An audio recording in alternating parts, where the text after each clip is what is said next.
In life, you do not get what you deserve, you get what you tolerate. Have you ever noticed why certain people in a group are treated in a different way?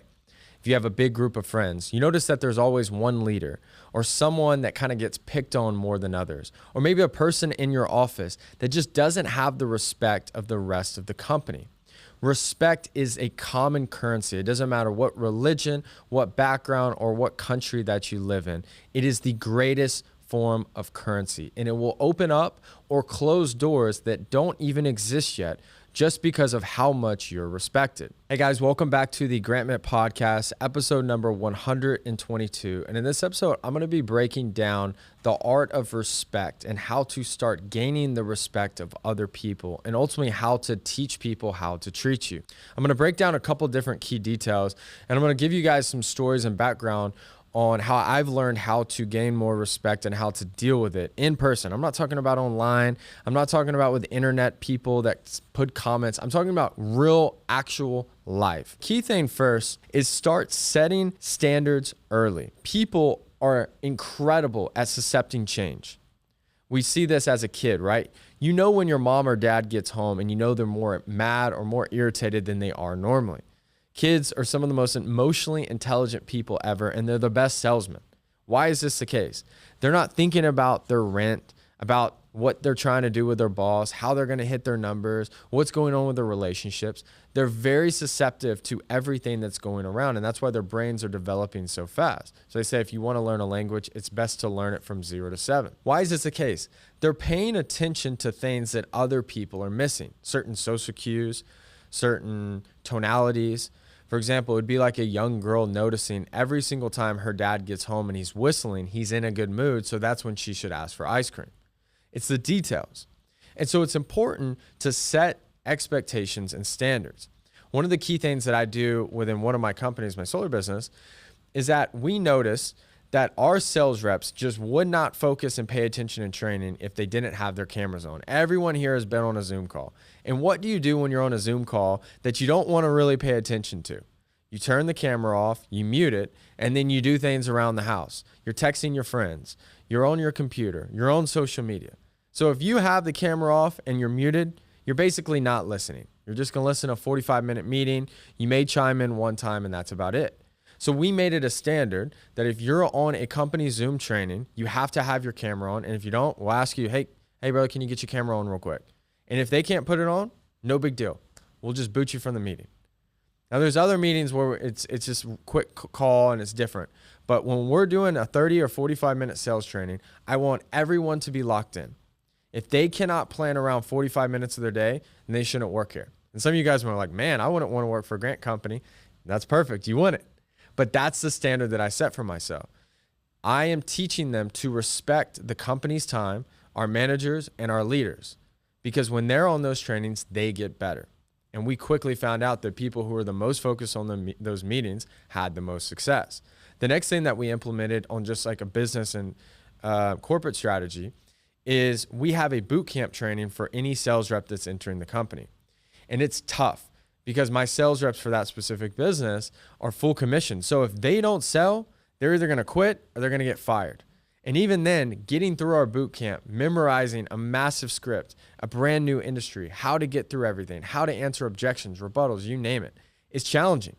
So what we did is a week prior to that boot camp starting, on a recorded call, we have our managers basically sell them on why they should quit, on why it's going to be difficult.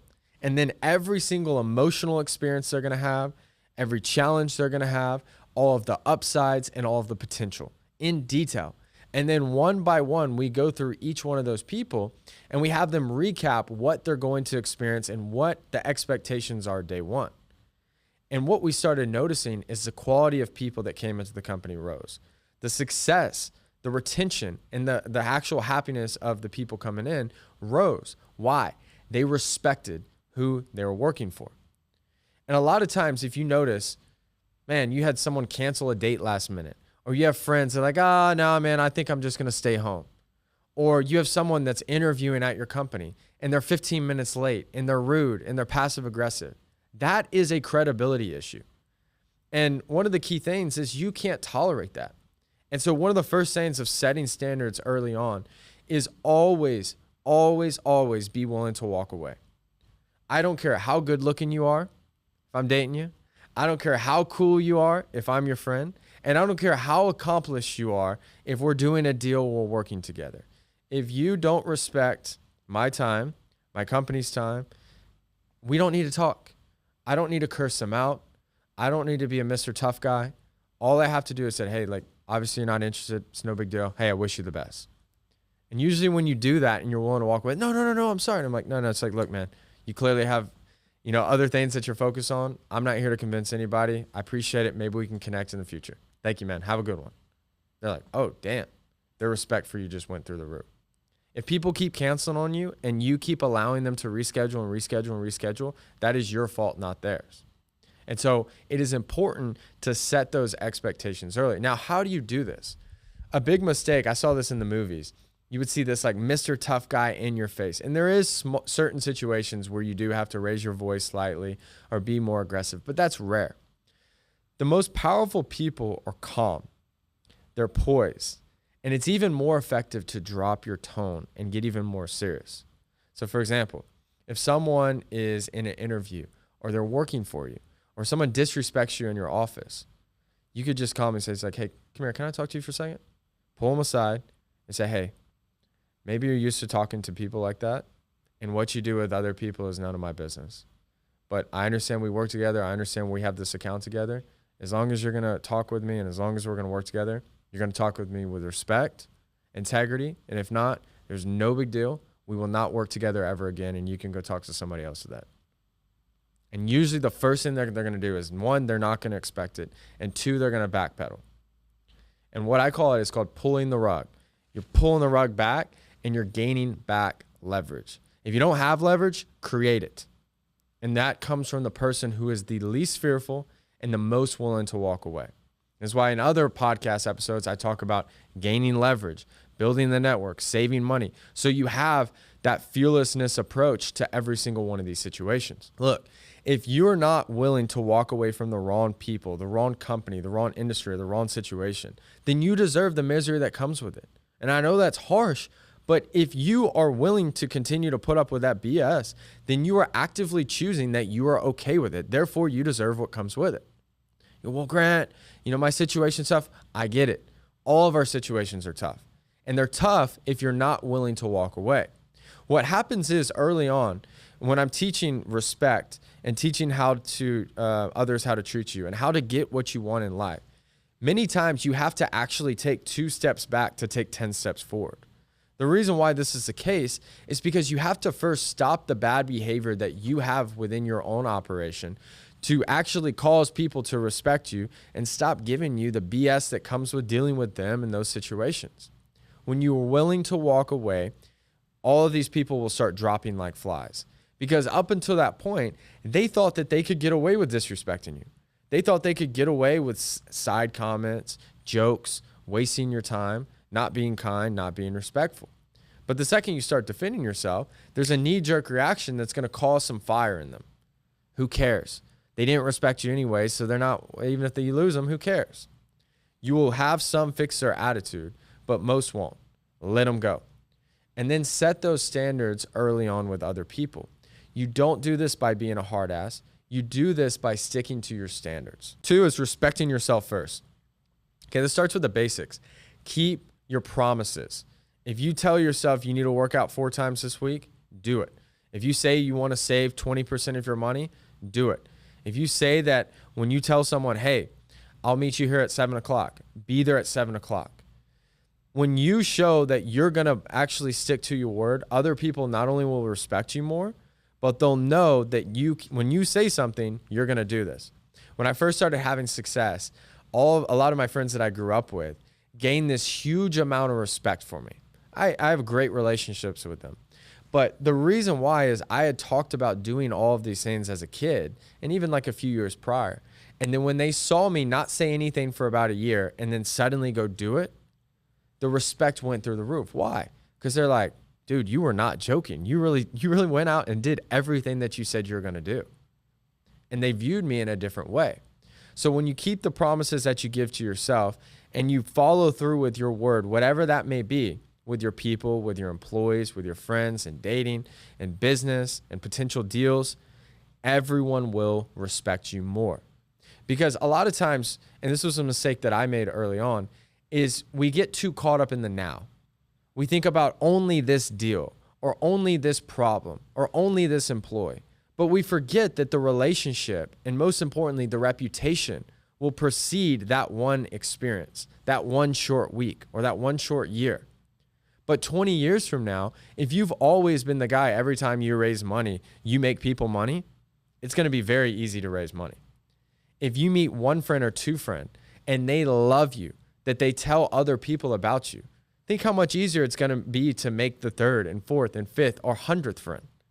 That's where reputations come from. It's following through on your promises. It's sticking to your word, commanding respect because of who you are and having high standards. And it's not tolerating the wrong people in the wrong environments. And no, it is scary to walk away from the wrong people. And there was a point in my life where I was solo for like 6 to 10 months, maybe even a year. I was building my business. I pulled away from a lot of people, but that's when I grew and developed as a person and started attracting ultimately the right people. 3 is creating boundaries. Okay, boundaries are essential, and you do this early on by the simple word no. Okay, if people, for example, I have a friend in the group that decided, you know what, he's going to stop going out. And he's going to only, be around better people. He's not going to go buy all these sections of the club. And he's a smart, successful guy. And someone said, hey, we're going to this bar. And he said, you want to come? He said, no. And they just started laughing because he wasn't kidding. And so he didn't even put himself in the situation of these wrong environments. And so early on when I was leveling up and I was moving away from the wrong people, one of the things I took so seriously was I was not going to hang out with the wrong people. And I was only going to be in environments that had like-minded people. So I don't care who invited me, how great it could be, how many of my friends were going. If it didn't align with my non-negotiables and the standards I set for my life, I just politely said, no, I'm good. And then this is what happens. People start picking up on your habits. And they go, oh, well, he only wants to hang out when he's in these environments, around these people. And that's when you start seeing the culture and your friend group and the success that you have start changing because you're actually sticking to your core principles. If you cannot tell people no, they won't respect you. So you think about the busiest companies or the most successful businesses. They're busy. Think about the best restaurants that people respect the most. Is it easy to get a reservation? In fact, some of them are pre-booked for months. So if you don't know the manager or you don't know the owner, or you don't have a hookup at the door or pay someone $20 or $50 to give you a reservation, then you can't get in. Does that make you respect more or less that restaurant? More, of course, right? It's because there's scarcity. So be willing to disappear. Be willing to not always be available. Don't always respond every single second. Instead, build your life around what makes you happy. I love a method. I saw this video.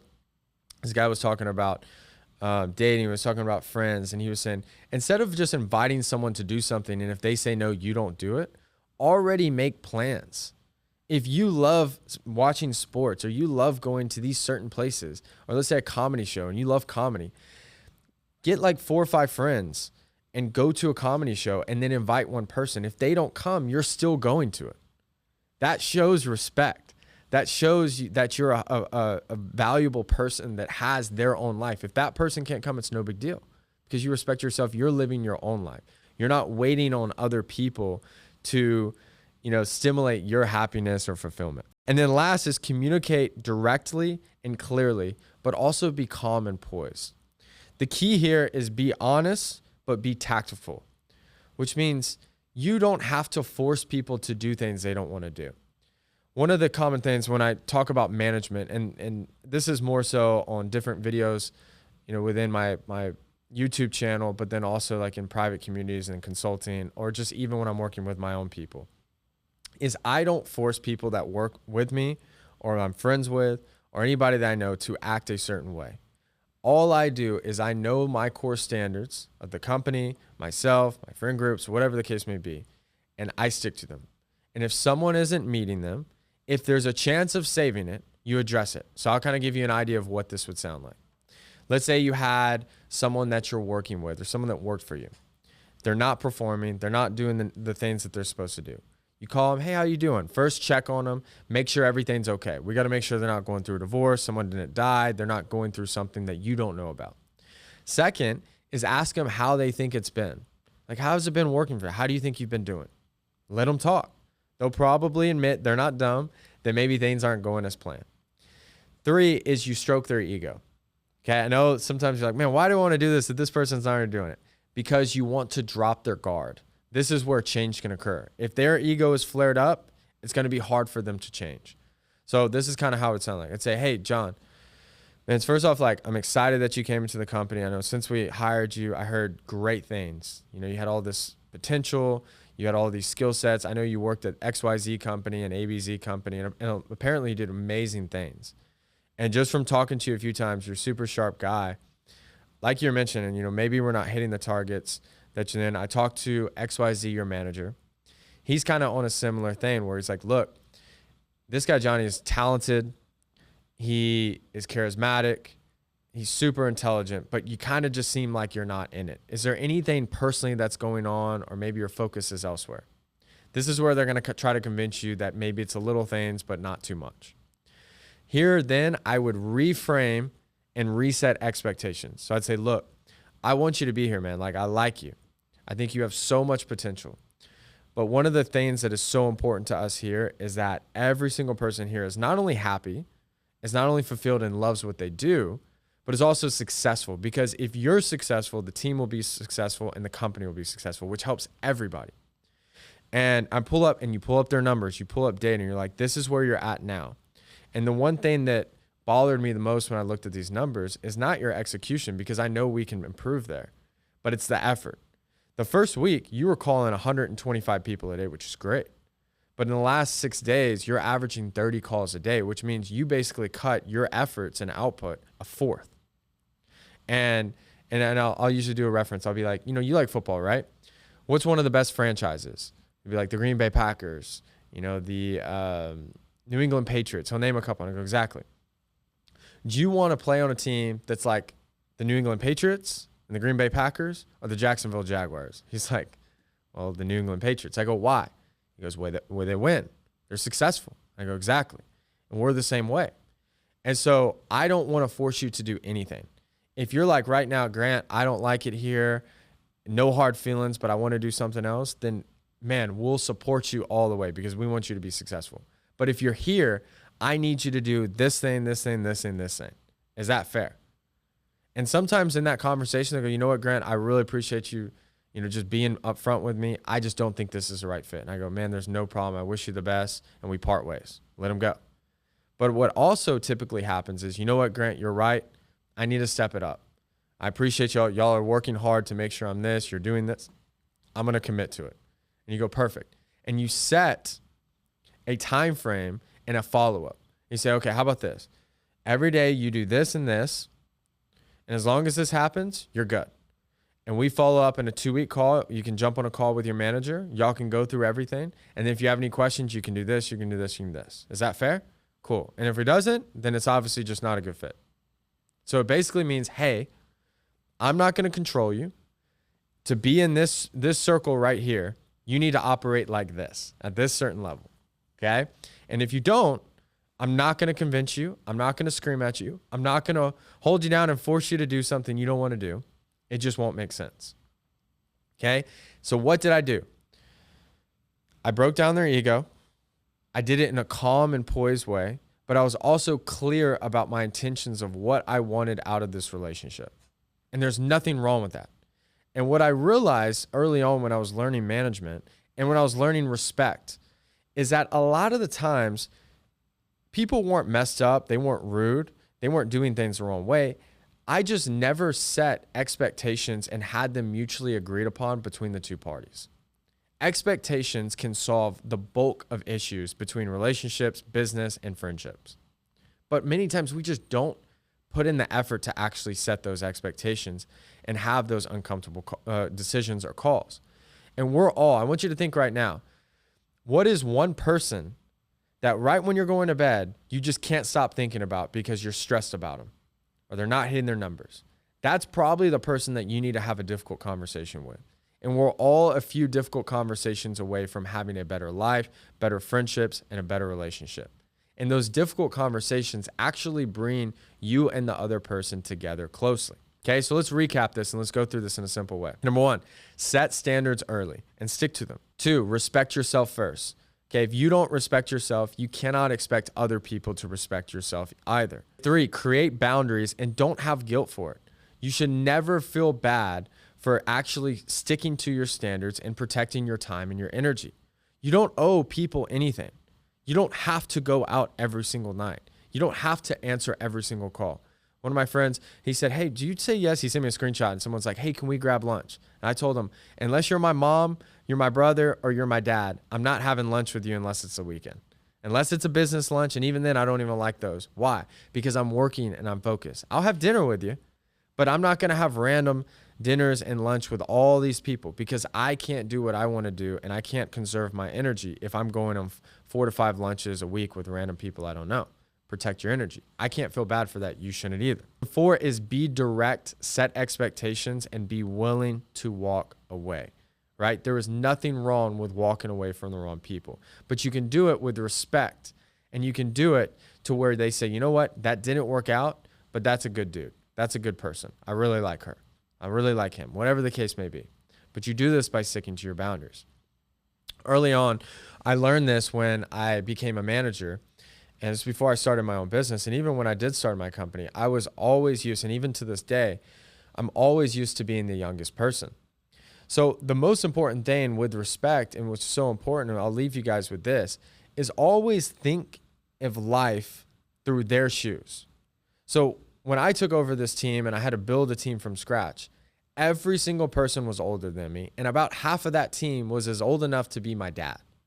So I was sitting here thinking, it's like, why would they listen to a 22-year-old when I was 22 at the time, right? Or 24 when I started my first business. And the first thing I said is, I can't act like a boss. I can't tell them what to do every second. I have to lead from the front. So what I would do that first couple days that they're there is I would take them to the field and close deals in front of them. So it wasn't me, hey, go do this. Hey, go do this. You got to get this number. I would go show them as their leader and go make money with them. And you couldn't believe the reactions that they would have. They'd be like, Grant, you tell me to jump, I'm going to tell you how high. Whatever you are doing, I want to learn it. Because they wanted to be successful too. And I just built a friendship with them, built a relationship with them, helped them as best as I could, stayed extra hours to work with them, stayed on calls with them to train them, took them to the field, made sure they were successful. And they respected me so much. Why? Because I cared about them. People don't care how much you know until they know how much you care. And so if you actually just simply care about people, you understand their perspective, their problems, and what they're facing, they will respect you so much more because of who you are as a person.